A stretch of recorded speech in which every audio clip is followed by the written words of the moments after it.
So we'll start out EVA 22. Chris is going to be wearing the red stripes. He's going to be egressing first, and he's going to do so with a spare space-to-ground transmitter receiver controller. Luca Parmitano, then, he's going to be wearing the plane suit, will egress second, and he'll take with him a cover for one of the MISSI experiments, the ORMATE. So the first task for Chris, he'll translate aft on the airlock and up to the top of Z1, and he's going to get in position to replace the failed SGTRC. So he'll first stow the bag with the replacement SGTRC on top of the Z1 truss. He'll set up a temporary hardware stanchion, which he'll then attach the spare SGTRC to. So he retrieves it and places it on top. He'll then move over to the failed unit and get in position to release it via 3 bolts. Here you actually see a picture of Chris in the neutral buoyancy lab practicing this actual procedure. Once he's removed the failed one, he'll grab the spare and install it into the same location.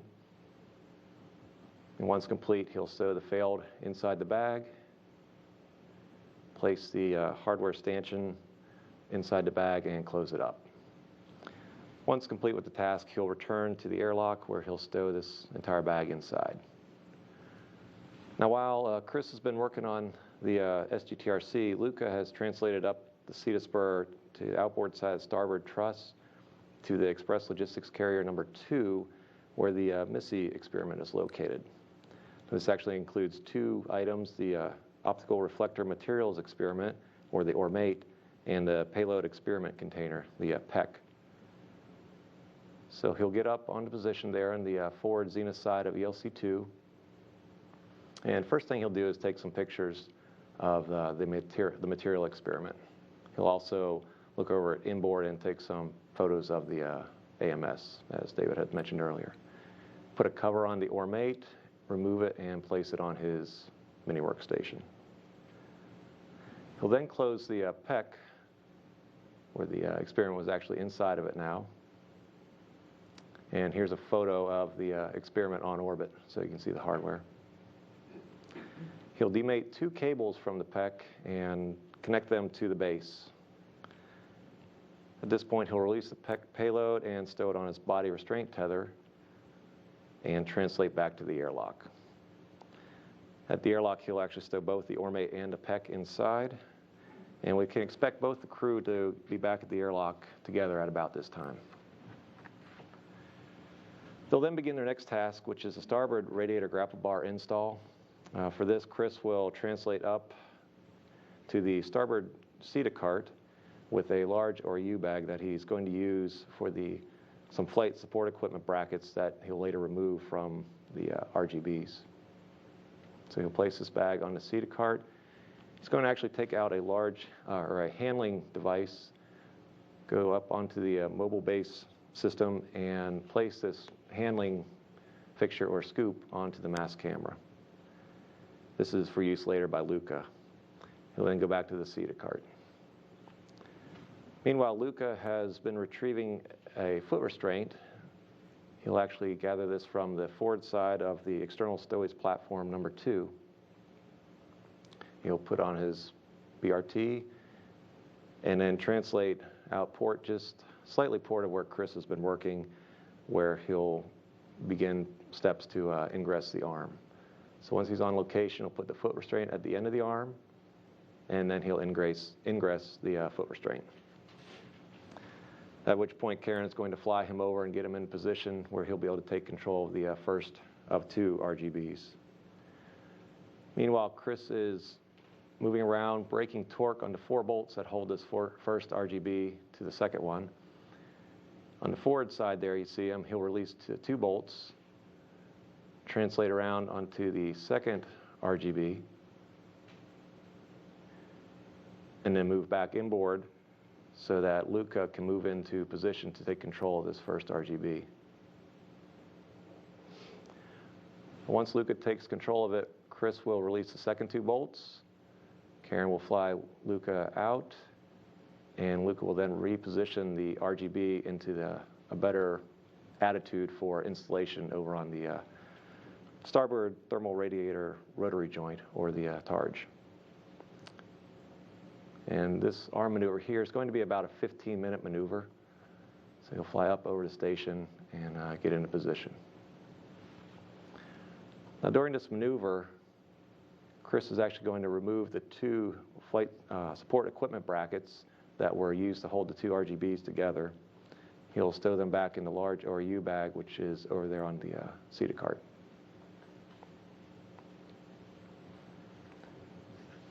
There's the first one, and now working on the second one.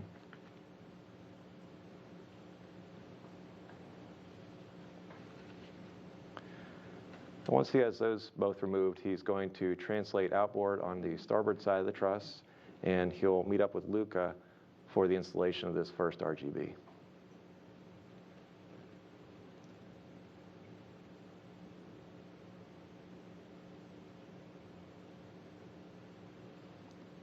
So once in position, the two of them will work together to align the RGB on the stow bolts, on the stow beams.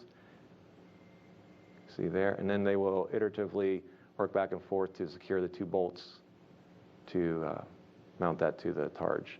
Here's a photo from the neutral buoyancy lab of this task taking place. Once complete, Luca will be flown back towards the second RGB, which is still located at the POA.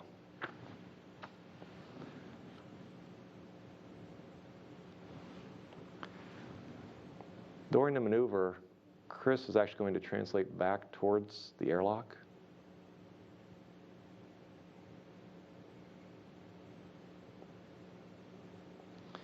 And once he gets down to the airlock, he'll translate to the zenith forward high pressure gas tank.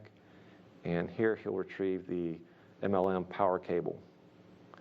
This was previously staged there by Sonny Williams on EVA 18. The task here is to route the cable along the starboard side of node 1 and onto the PMA-1, or pressurized mating adapter number 1, on the aft side of node 1.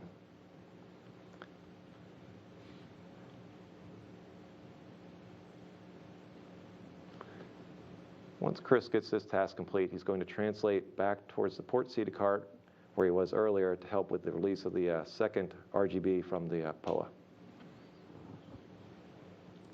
But first, Luca, on the flight over to the second RGB, is going to be brought in to remove a failed mass camera on the MBS.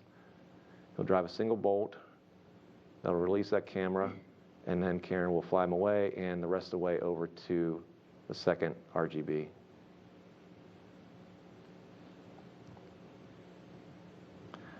And once he's in position, he'll actually hand the camera off to Chris. Chris will then retreat aft near the SETA cart. Luca will take control of the RGB. Chris will help work clearances, and they'll fly him out away from the POA. Again, Luca will rotate the RGB for the installation, this time over on the port targe.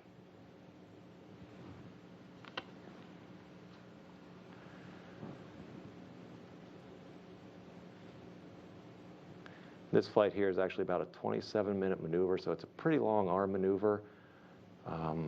So there is, again, some time for Chris to go and work some other tasks. During this flight, then, Chris will return to the airlock, drop off the failed camera, grab two bags, one being a PMA-2 cover bag and the other a crew lock bag. We'll translate out to the forward end of the station where PMA-2 is and drop off the PMA-2 cover bag. He's not going to install the cover yet, but he will stage the bag. At this point, he's going to begin translating back to the port targe. Along the way, he'll drop off his crew lock bag. It's for use later with the Z1 Y bypass cable task. We'll translate the rest of the way out to the port targe. And timing working out, Luca will be arriving right around this time. So they'll again work together to stow this RGB in the same fashion that they did the first one. They'll work to align it onto the stow beams and then take turns iteratively driving the two bolts to secure it to the targe beam. At this point, Luca will be flown back to the same location where he ingressed the arm. It's about a 13-minute maneuver. be a slightly different orientation, but essentially the same location. He'll egress the foot restraint and then remove the foot restraint from the arm and take it back down to ESP2 where he retrieved it from earlier in the EVA.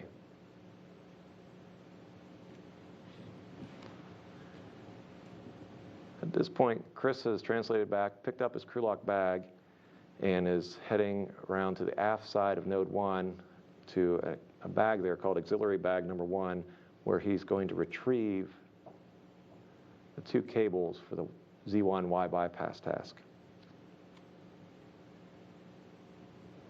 So we retrieve those 2 cables and translate up over the top of Node 1 to the port side of Z1 truss segment.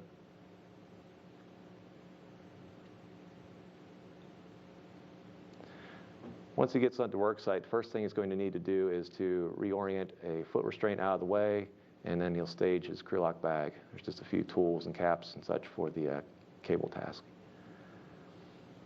And then he will work the cable installs. He'll actually do a complete install of the Nader cable or the 4 Bravo cable. He'll do a partial install of the 3 Bravo cable or the Zenith one. That one's actually going to be completed on EVA 23. At this point, he returns to the airlock and stows the crew lock bag. At this point is another sync point for the crew where they'll both translate forward on station out to the PMA2 location, where they'll work in conjunction to install the PMA2 cover around the forward end of the PMA2. There's basically a number of Velcro straps that they're going to cinch down onto the handrails around the circumference. One of the crew members then will pick up the PMA2 cover bag, translate back to the airlock. This bag will be stowed inside the airlock and brought inside at ingress. The other crew member is actually going to translate back to the port CETA cart where the large RU bag, which contains those FSE brackets, is going to pick up that bag and then take it down to the airlock. Now this bag actually won't be brought inside on this EVA. The airlock's getting pretty full, so instead the crew is going to stow it on the starboard end there of the airlock. See right there where the handrails are flashing, and now place the bag there. Once it's complete, Luca will ingress first, Chris will ingress second, close the hatch, and this will complete the EVA 2 tasks.